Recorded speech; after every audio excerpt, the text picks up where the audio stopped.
Hello students, welcome back to the Raghav institute. जैसा कि आप सभी लोग जानते हैं, आरएस मेंस की एक सीरीज़ हमने स्टार्ट कर रखी है। यहाँ पर अभी हम जो है छोटे टॉपिक्स को यहाँ कवर कर रहे हैं जो आपको ज़्यादा नंबर दे सकते हैं मेंस एग्जाम में। यहाँ पर मैं बिहेवियर टॉपिक को डिस्कस करने वाला हूँ। इससे पहले वाली वीडियो में मैंने बिहेवियर का सिलेबस डिस्कस किया था, ट्रिक के साथ आपको उसे याद करवाया था। काफ़ी सारे माइंड मैप्स जो है वहाँ पर हमने क्रिएट किए थे ताकि आपको चीज़ें याद हों। तो एक बार वो वीडियो जा करके पहले देख लीजिएगा अगर आपने नहीं देखी है, ताकि ये जो टॉपिक है वो आपको समझ में आए। और देखिए, किसी भी एग्ज़ाम को क्रैक करने के लिए सबसे पहले सिलेबस टिप्स पे होना चाहिए। अगर आपका सिलेबस टिप्स पे है तो ये एग्ज़ाम जो है वो आपके लिए बहुत नॉर्मल हो जाएगी। आपका 50% काम तो सिलेबस ही कर देगा। तो सबसे पहले वो वीडियो देख लीजिएगा। तो आज की वीडियो स्टार्ट करते हैं। देखिए, आज जो है हम व्यवहार स्टार्ट करने वाले हैं। बिहेवियर के जो है कुछ इस प्रकार की चीज़ें देखेंगे बिहेवियर के अंदर, जो कि आपको 20 और 50 वर्ड्स के क्वेश्चंस को सॉल्व करने में हेल्प करेंगे। तो देखिए, सबसे पहला जो टॉपिक रहेगा यहाँ पर वो रहेगा बुद्धि। मैंने आपको 4 टॉपिक बताए थे सिलेबस के अंदर। कौन कौन से थे? बुद्धि, इंटेलिजेंस, व्यक्तित्व, पर्सनैलिटी, अधिगम और अभिप्रेरणा, ठीक है, लर्निंग और मोटिवेशन, और स्ट्रेस मैनेजमेंट, तनाव प्रबंधन, है ना। यही चीज़ें मैंने आपको बताई थी। तो ये चारों टॉपिक हम कवर करते चलेंगे। मेंस के पर्सपेक्टिव से हम देखेंगे कि किस तरह से अगर 20 वर्ड्स का क्वेश्चन आता है तो उसे सॉल्व करेंगे, और अगर 50 वर्ड का पूछा जाए तो किस तरह से उसको एनलार्ज करके हम लिखेंगे। उसमें किस तरह के इंटरेस्टिंग फैक्ट्स डालेंगे, किस तरह के इंटरेस्टिंग जो पॉइंट्स हैं वो हम डालेंगे। तो देखिए, हम स्टार्ट करते हैं। सबसे पहली चीज़ बुद्धि की परिभाषा से। देखिए, एक सामान्य क्वेश्चन आ जाता है। मैंने आपको बताया था कि जो 2 वर्ड्स के क्वेश्चन होंगे वो 5 पूछे जाएंगे।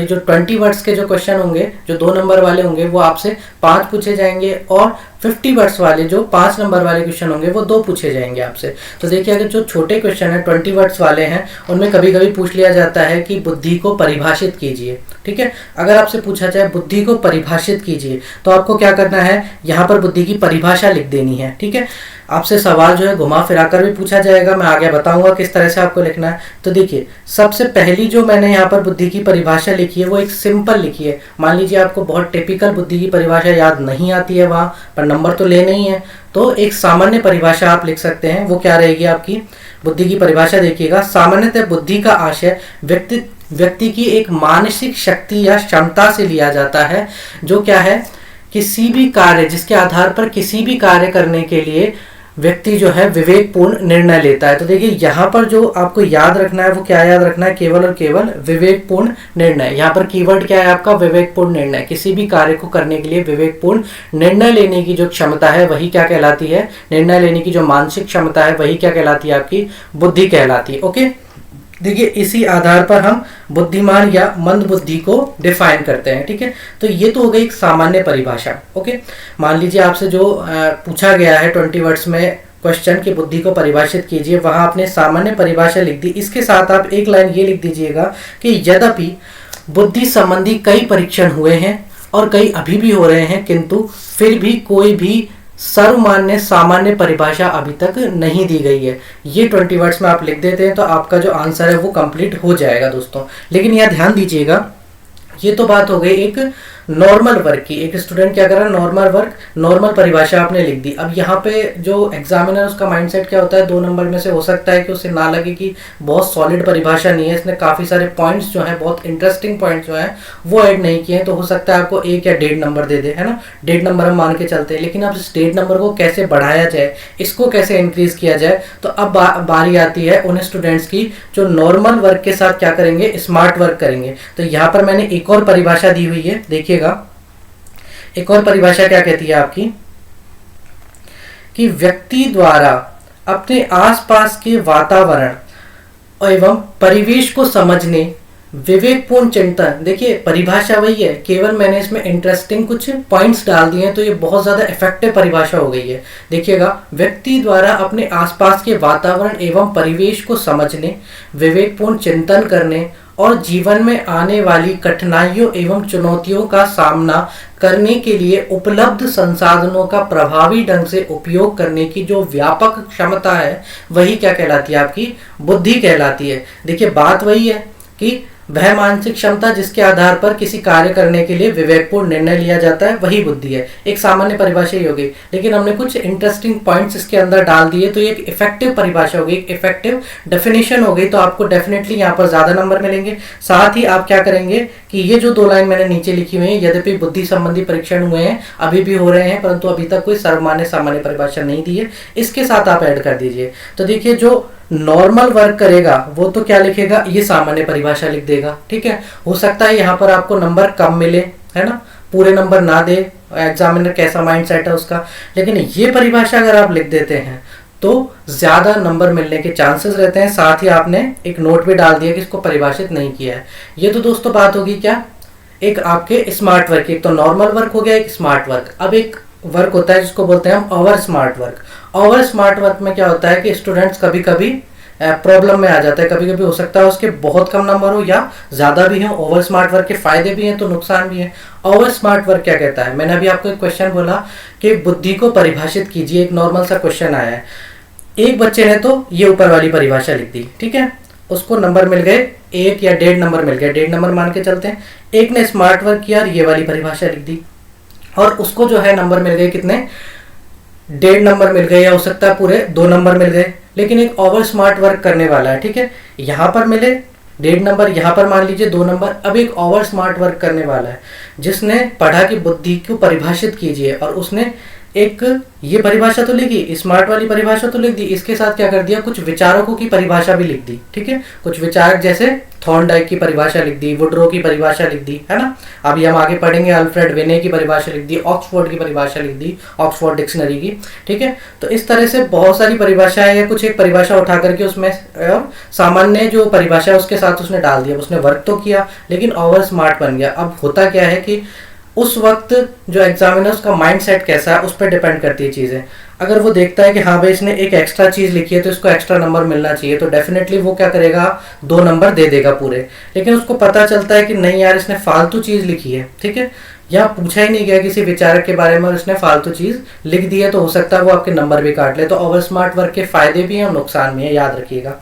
अब एक क्वेश्चन आता है दोस्तों कि बुद्धि के अर्थ को परिभाषित कीजिए, बुद्धि के अर्थ को स्पष्ट कीजिए। अब देखिएगा, अभी तक मैंने जो क्वेश्चन बोला था वो था बुद्धि को परिभाषित कीजिए, तो आपने परिभाषा लिख दी। अब बात आती है क्वेश्चन की कि बुद्धि के अर्थ को स्पष्ट कीजिए या बुद्धि के अर्थ को परिभाषित कीजिए, स्पष्ट रूप से परिभाषित कीजिए, ऐसा कोई क्वेश्चन बन के आ जाता है। तो अब इसका आंसर कैसे देंगे आप, देखिएगा। अब उसने पूछी है आपसे, परिभाषा भी पूछी है और बुद्धि का अर्थ भी पूछा है कि बुद्धि का अर्थ क्या है। ठीक है, तो अब यहाँ पर अगर क्वेश्चन को समझ लिया है स्टूडेंट ने तो वो आंसर कैसे करेगा, वो परिभाषा लिखेगा सबसे पहले, ठीक है, उसके बाद क्या करेगा, उसके अर्थ को बताएगा कि बुद्धि या इंटेलिजेंस जो शब्द है ये कहाँ से लिया गया है। तो ये कहाँ से लिया गया है, ये लैटिन भाषा का शब्द है और ये इंटेलिगर से लिया हुआ है, जिसमें इंटर और लीगर 2 शब्द हैं। इंटर का क्या मतलब होता है, अनेक विकल्पों में से एक, और लीगर का मतलब क्या होता है, चयनित करना। तो अनेक विकल्पों में से किसी एक विकल्प को चयनित करना ही क्या है, इंटेलिजेंस या बुद्धि है। तो ये चीज, अगर ये डायग्राम जो मैंने बनाया ये परिभाषा के साथ वो बना करके आ जाता है तो ये भी क्या है, स्मार्ट वर्क, और यहाँ भी आपको 2 में से 2 नंबर मिलने के पूरे चांसेस हैं।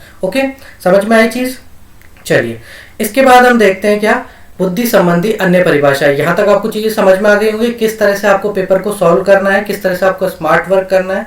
देखो, एक नॉर्मल बच्चे में और एक स्मार्ट बच्चे में फर्क यही होता है, एक तो आप भी देखते हो कि एक बच्चा तो बहुत पढ़ रहा है, बहुत इंटेलिजेंट है, और एक बच्चा है जो कम पढ़ रहा है लेकिन ज्यादा नंबर आ रहे हैं। क्यों ज्यादा नंबर आ रहे हैं, क्योंकि जो ज्यादा पढ़ रहा है उसकी लेखन क्षमता इतनी अच्छी नहीं है, परंतु जो कम पढ़ रहा है उसकी लेखन क्षमता जो है, लेखन शैली जो है वो बहुत अच्छी है। वो क्वेश्चन जो है, वो जो प्रश्न दिया हुआ है उसको समझ पा रहा है कि ये प्रश्न क्या पूछ रहा है और उसके अकॉर्डिंग बहुत ही सटीक आंसर दे रहा है। इस वजह से क्या होता है, उसको ज्यादा अंक मिलने की संभावना होती है। तो हमें हमेशा क्या करना है, यहाँ पर स्मार्ट वर्क करना है। मैंने आपको समझा दिया किस तरह से आपको स्मार्ट वर्क करना है। इसके बाद देखिए, बुद्धि संबंधी हम अन्य परिभाषा देखते हैं। तो बुद्धि संबंधी अन्य परिभाषा के अंदर सबसे पहली परिभाषा मैंने ली है, यहाँ पर मैंने कुछ इंपॉर्टेंट परिभाषाएं ली हैं, दुनिया भर की परिभाषा है वो हमें याद नहीं रखनी है, कुछ एक इंपॉर्टेंट परिभाषा है जो आपके एग्जाम में पूछी जा सकती हैं, है ना। तो आप क्या करेंगे, अगर आपसे सवाल पूछा जाता है को बुद्धि की संकीर्ण परिभाषा दीजिए। ठीक है, क्या बुद्धि की संकीर्ण परिभाषा के नाम से किसने इसे परिभाषित किया है? तो किसने किया है? देखिए दोस्तों, ऑक्सफोर्ड डिक्शनरी ने इसे परिभाषित किया है और उसने यहाँ पर बताया कि जो बुद्धि है वो प्रत्यक्षण करना, सीखना, समझना और जानने की योग्यता कहलाती है बुद्धि। अब यहाँ पर 4 चीज दी गई है, कौन कौन सी? प्रत्यक्षण करना। सबसे पहले समझते हैं प्रत्यक्षण क्या होता है। एक उदाहरण से मैं आपको समझाता हूँ। देखिए, मान लीजिए कोई आपके घर में बच्चा है ना। मैं चाइल्ड साइकोलॉजी लेता हूँ यहाँ पे थोड़ी सी, और चाइल्ड साइकोलॉजी के हिसाब से आपको समझाता हूँ कि आपके घर में कोई बच्चा है। ओके, अब वो बच्चा जो है आपको डेली देखता है कि आप एक पानी का गिलास भरते हैं, है ना, उस पानी के गिलास को पीते हैं और पीने के बाद उस पानी के गिलास को कहाँ रख देते हैं? सिंक में रख देते हैं। वो देखता है। प्रत्यक्षण करने का मतलब वो एक प्रैक्टिकल देख रहा है, प्रैक्टिकल कर रहा है। अब वो क्या करेगा? गिलास उठाएगा, वो भी तो प्रैक्टिकल करेगा। गिलास उठाएगा, पानी भरेगा, पिएगा, और अब उसकी बुद्धि क्या कह रही है कि तूने ये प्रैक्टिकल देखा है। किसने, किसके साथ देखा है? कि आपके जो बड़े हैं, आपकी जो मम्मी है, पिताजी हैं, उन्होंने अभी किया है। तो अब जो है जो बच्चा है उसके दिमाग में बुद्धि कहेगी उससे कि ये जो गिलास है उसे कहाँ रख दे? सिंक में रख दे। तो देखिए, प्रैक्टिकल से वो सीखा, है ना। ऑक्सफोर्ड ये कहता है प्रत्यक्षण करना, प्रैक्टिकल करना, प्रैक्टिकल से चीजें सीखी जाती है। बच्चा सीख गया। ओके, अब प्रैक्टिकल किया तो क्या हुआ? उसे सीखा, समझा। अब वो हमेशा क्या है कि पानी पिएगा और कहाँ रखेगा? सिंक के अंदर रखेगा। तो प्रैक्टिकल किया उसने। प्रैक्टिकल करना, प्रत्यक्षण करना, किसी चीज को सीखना। हम जब प्रैक्टिकल करते हैं तो उस चीज को सीखते हैं। सीखने के बाद उस चीज को समझना कि मैं अब वो उस चीज को क्या कर रहा है? समझ रहा है कि मैंने गिलास पानी से भरा, उसको पिया और रखा। कि क्यों रखा?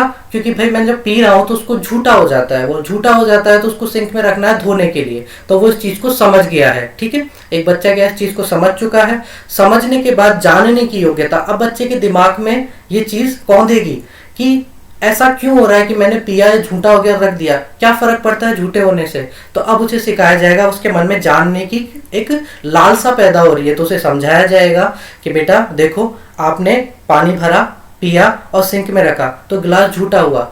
अब झूठा हुआ गिलास वो सिंक में रखा, वो क्यों रखा गया? क्योंकि जब आपने पानी पिया तो हो सकता है आपके मुंह के आसपास जो जर्म्स हैं वो उस गिलास पे लग गए हैं, और वो जर्म्स जो है, वो बैक्टीरिया जो है, वो गिलास पर लगने के कारण अगर कोई दूसरा उससे पानी पीता है तो वो इन्फेक्टेड हो सकता है, वो परेशान हो सकता है, क्योंकि आपके अंदर जो बैक्टीरियाज या जर्म्स हैं हो सकता है उसको ज्यादा इफेक्ट कर दें, उसे बीमार कर दें। इसीलिए क्या करेंगे? गिलास को धोएंगे। समझ में आ गई बात? तो एक चाइल्ड साइकोलॉजी से हमने समझा ऑक्सफोर्ड डिक्शनरी की इस परिभाषा को कि प्रत्यक्षण करना, सीखना, समझना और जानने की जो योग्यता है वो क्या कहलाती है? बुद्धि कहलाती है। याद रहेगी आपको ट्रिक के माध्यम से। जब भी ऑक्सफोर्ड डिक्शनरी की बात ये परिभाषा लिखे तो आपको ये चाइल्ड साइकोलॉजी, ये गिलास और पानी पीने वाला कॉन्सेप्ट याद रहेगा। चलिए, तो ये क्या है? बुद्धि की संकीर्ण परिभाषा है। इसके बाद देखिए, वुड्रो जो एक विचारक हैं, इन्होंने कहा कि बुद्धि ज्ञान अर्जन करने की क्षमता है। सीधी सी बात कही उन्होंने, है ना, ज्यादा आपको इसमें सोचना नहीं है, डायरेक्ट लिख देनी है। वुड्रो ने क्या कहा? ज्ञान प्राप्त करने की जो क्षमता है वही बुद्धि है। और बुद्धि से क्या होता है? जिसकी बुद्धि ज्यादा अच्छी होगी वो ज्यादा ज्ञान प्राप्त करेगा, और वही तो क्या कहलाएगा? बुद्धिमान कहलाएगा। तो इन्होंने कह दिया कि बुद्धि क्या है? ज्ञान अर्जन करने की क्षमता है। थॉर्नडाइक ने क्या कहा है कि सत्य तथा तथ्य की दृष्टि से अच्छी प्रतिक्रियाओं की शक्ति जो है वो क्या कहलाती है? बुद्धि कहलाती है। सत्य तथा तथ्य की दृष्टि से अच्छी प्रतिक्रियाओं। अब देखो, थॉर्नडाइक ने बहुत अच्छी परिभाषा दी है यहाँ पर, लेकिन छोटी सी मिस्टेक है यहाँ पर। अच्छी प्रतिक्रियाएं, ठीक है, तथ्य और सत्य की दृष्टि से अच्छी प्रतिक्रियाएं ही क्या कहलाती है? बुद्धि कहलाती है। क्या अच्छी प्रतिक्रियाएं बुद्धि कहलाती है? एक आतंकवादी बॉम्ब बना रहा है, क्या वो अपनी बुद्धि से नहीं बना रहा है? डेफिनेटली वो अपनी बुद्धि से बना रहा है। तो डेफिनेटली उसने वो बॉम्ब बनाना कहाँ कुछ ना कुछ तरीके से सीखा है। तो बुरी प्रतिक्रियाएं भी तो शामिल हुई। एक उसकी बुद्धि का विकास ही तो रहा है, वो नई चीजें सीख रहा है, पर वो गलत नकारात्मक वातावरण में जाकर के उन चीजों को सीख रहा है जो कि सही नहीं है, लेकिन वो बुद्धि के अंतर्गत तो आती है। तो इन्होंने कहा है कि सत्य और तथ्य की दृष्टि से जो अच्छी प्रतिक्रियाएं की शक्ति जो है वही क्या कहलाती है? बुद्धि कहलाती है। इन्होंने नकारात्मक चीजों को इसमें शामिल नहीं किया है। तो आप चीजें याद रखेंगे यहाँ से, ठीक है। चलिए, इसके बाद जो अपनी चौथी परिभाषा है वो है पिंटगर की। पिंटगर ने क्या कहा है कि जीवन की नई परिस्थितियों में सामंजस्य करने की व्यक्ति की जो योग्यता है वही आपकी क्या कहलाती है? बुद्धि कहलाती है। अभी मैंने आपको बताया था कि किसी भी कार्य को करने के लिए विवेकपूर्ण निर्णय लेने की क्षमता ही बुद्धि है। बस उसी को पिंटगर ने थोड़ा सा अपनी लैंग्वेज में चेंज कर दिया और उन्होंने कह दिया कि जीवन में जो नई परिस्थिति आती है उनके साथ सामंजस्य स्थापित करने की व्यक्ति की जो क्षमता है वही क्या कहलाती है? बुद्धि कहलाती है।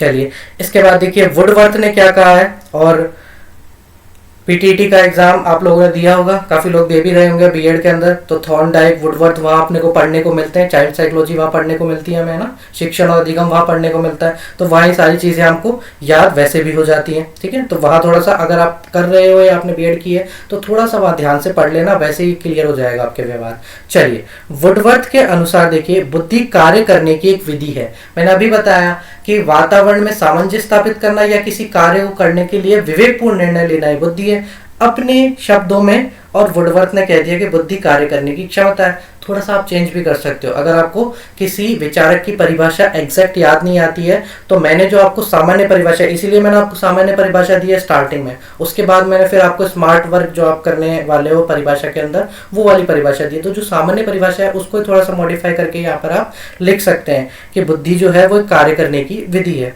ना। इसके अलावा इन्होंने एक और बात कही, एक बार और परिभाषित किया इसको। तो जो दूसरी परिभाषा इन्होंने दी वो क्या थी, प्रतिभा का उपयोग करने की जो क्षमता है वही क्या कहलाती है, आपकी बुद्धि कहलाती है, ठीक है। तो आप थोड़ा बहुत शब्दों से खेल का शब्दों को तोड़ मरोड़ के और विचारकों की परिभाषाओं को याद रख सकते हैं। ओके, चलिए, एक जो थोड़ी इंपॉर्टेंट परिभाषा है, देखिए यहाँ पर एक तो ऑक्सफोर्ड की परिभाषा और एक अल्फ्रेड विने की परिभाषा, इनको थोड़ा सा याद रखिएगा दोनों को। अल्फ्रेड विने क्या कहते हैं कि बुद्धि इन 4 शब्दों में निहित है। कौन कौन से? ज्ञान, आविष्कार, निर्देश और आलोचना। देखिए, 2 मैंने आपको परिभाषा बताई, एक तो ऑक्सफोर्ड वाली और एक अल्फ्रेड विने वाली। ऑक्सफोर्ड वाली आपको चाइल्ड साइकोलॉजी, बच्चे का गिलास पी करके, गिलास में पानी पी करके और सिंक में रखना, उससे याद रह जाएगा आपको। इसे भी मैं याद कराता हूं आपको। अल्फ्रेड विने के अनुसार बुद्धि जो है 4 शब्दों में निहित है। कौन कौन सा? एक तो है ज्ञान।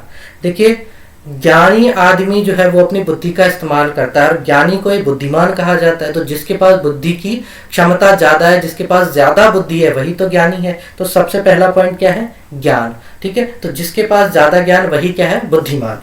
ओके, अच्छा, दूसरी बात हमने कही आविष्कार। अभी हमने ऑक्सफोर्ड के अंदर पढ़ा था प्रत्यक्षण करना। प्रत्यक्षण क्या है? प्रैक्टिकल करना। और किसी चीज से जब प्रैक्टिकल हम करते हैं तो कोई ना कोई चीज का आविष्कार करने के लिए ही तो करते हैं। प्रैक्टिकल क्या होता है? प्रैक्टिकल का मतलब होता है किसी चीज से तोड़ मरोड़ करके नई चीज बनाना या उसमें से ऐसे तथ्य निकाल लेना जो हमारे दैनिक जीवन में कहीं ना कहीं काम आएंगे, है ना। जैसे आप पंखे का आविष्कार हुआ, रेडियो का आविष्कार हुआ, काफी सारे केमिकल्स का आविष्कार हुआ, वो प्रैक्टिकल के माध्यम से ही तो हुआ।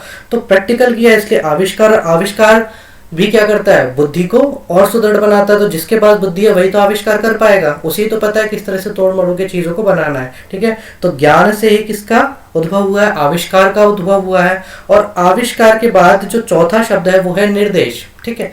निर्देश देने की क्षमता किसके पास होगी? तो जो बुद्धिमान व्यक्ति होगा, एक सेनापति है, वो क्या करता है? ऑर्डर देता है। क्यों देता है? क्योंकि उसे पता है कि सेना में किस तरह से लड़ा जाएगा, उसके पास उस चीज की बुद्धि है। वो जानता है कि किस तरह से सेना को मैं फैला करके या किस तरह से इसका फॉर्म बना करके फॉर्मेशन बनाऊं कि सामने शत्रु सेना को मैं परास्त कर पाऊं। तो सेनापति निर्देश देगा क्योंकि वो बुद्धिमान है। तो जिसके पास ज्ञान होगा वही क्या करेगा? आविष्कार करेगा।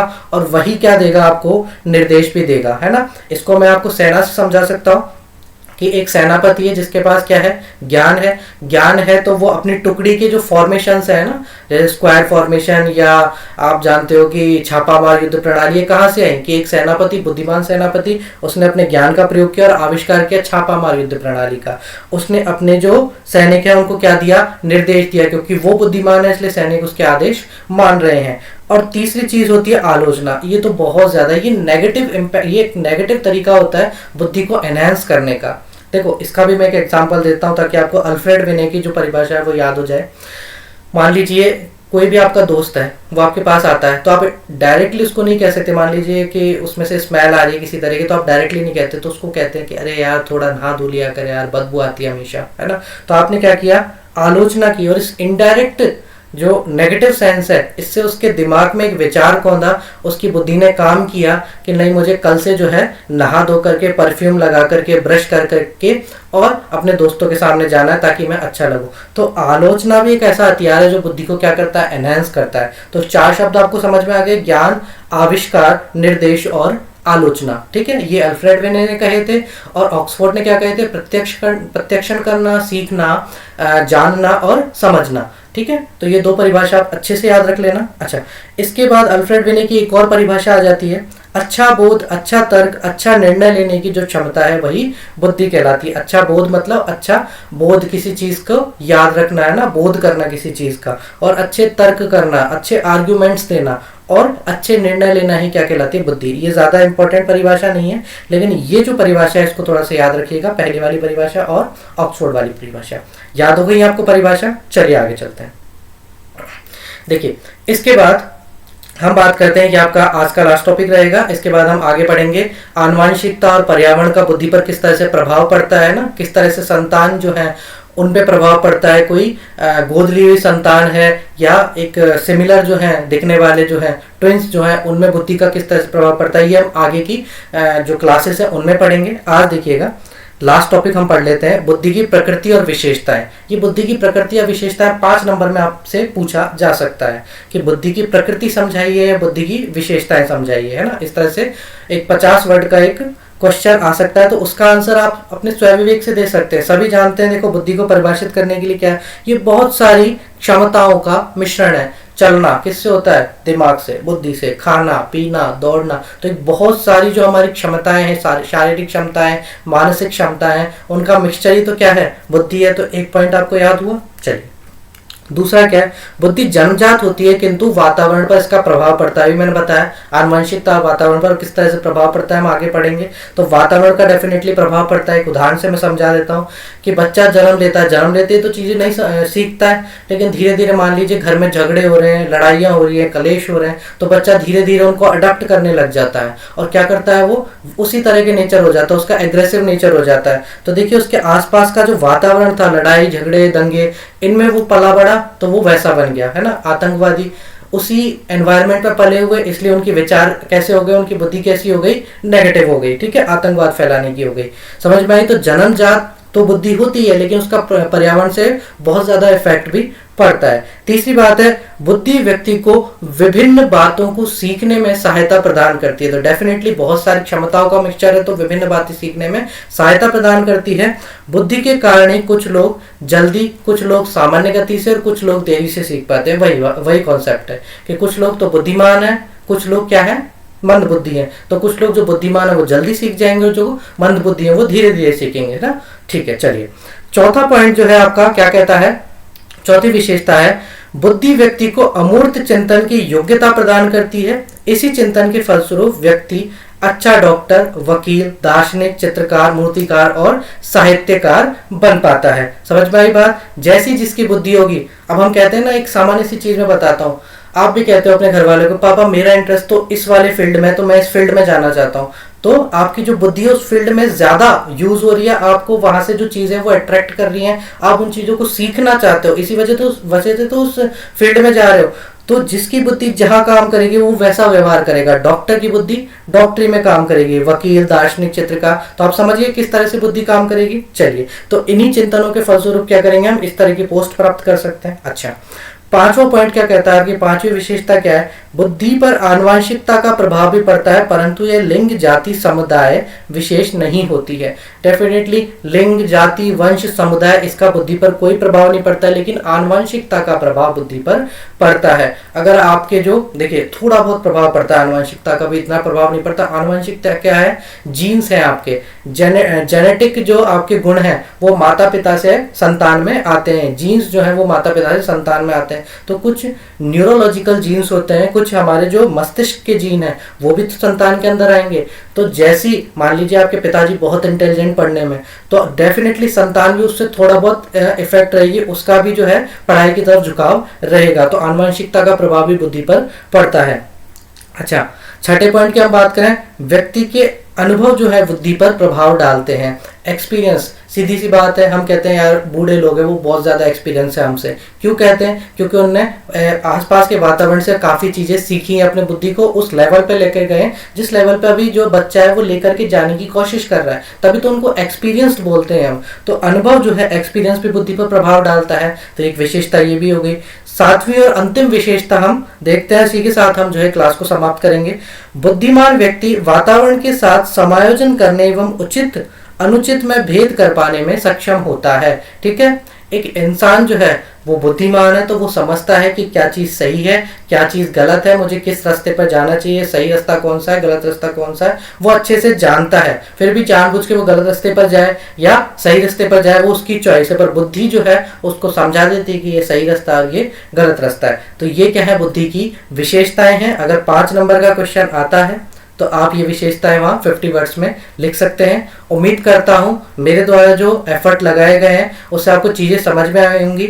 मैंने जो आपको उदाहरण दिए हैं, जो ट्रिकी अप्रोच मैंने अपनाई है यहाँ पर, उससे आपको चीज़ें समझ में आई होंगी। इसी तरह से मैं आपके लिए और भी वीडियोस लेकर के आता रहूँगा। हम इस टॉपिक्स को जो है बिहेवियर को कवर करेंगे आपके मेंस एग्जाम तक, ताकि आपके जो है 5 और 2 नंबर के क्वेश्चंस कंप्लीट हो जाएं। Thank you so much. Video अच्छी लगी हो तो वीडियो को लाइक कीजिएगा और इस कंटेंट के लिए हमारे द राघव इंस्टीट्यूट को सब्सक्राइब कर लीजिएगा। Thank you.